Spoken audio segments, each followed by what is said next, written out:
So I want to give you a sense of what it was like to interview President Trump and sort of take you behind the stage where we got a chance to interview him. And we had to get there a couple of hours earlier. Everybody has to go through security, Secret Service, and all of that stuff. But immediately when we got there, we were met by White House staff or people that handle his interview stuff and all the preset stuff. And so to give you a sense behind the scenes, they had picked this one location where they wanted us to interview the president. It was going to be in the museum at Snap-on. So we were taken into that room and we set up our equipment. And there's a lot of detail that folks that are part of the president's team, part of the White House team, part of the Secret Service team, that they kind of just watch everything, check everything. And while we were in control of our camera and our equipment and how we wanted to shoot the interview, there was one interesting point where we were waiting for the president. It was a couple hours that we had this wait. And one of the White House or Secret Service people that walked by noticed that we had put up this cord because we needed a light, and we had this cord that was along the area where the president was going to be walking. And he's like, what's that cord there? And he wanted it taped down, and we said, don't worry about it, because as soon as the interview is over, the light is going, the cord's going to be up, and it's going to be out of the way. And they were concerned about, I would imagine, the president or anyone who's going to be walking along this area for tripping on it. So that's just sort of the sense of the detail that is paid attention to behind the scenes. But we knew this was going to be a quick interview. We only had 5 minutes, and this is what was the only agreed upon thing with the White House. We could ask any question we wanted. We could talk about any issue that we wanted to talk about, but it was going to be 5 minutes, and they were pretty clear, very clear about this is going to be 5 minutes. And so as soon as he walks in, I mean, we could hear the helicopters because he arrived by helicopter.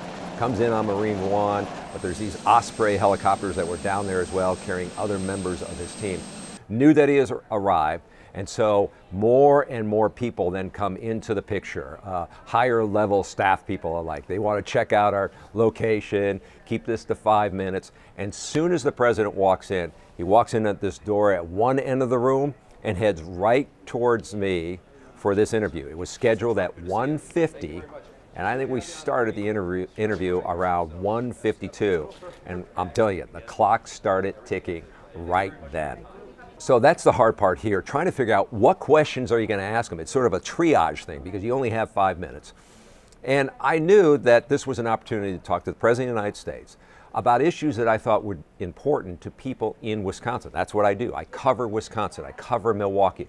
What matters here? What are people talking about? What are they concerned about? And I know they would be concerned about this issue that he was in town for. He was talking about Buy American, Hire American. So I wanted to ask him about that. I wanted to ask him if it needed some legislative muscle in it. I also know that North Korea is a big issue, at least a big concern this week on what's going on there. What does that mean? Should people be worried about a potential of a nuclear war with North Korea? So I asked him about that issue.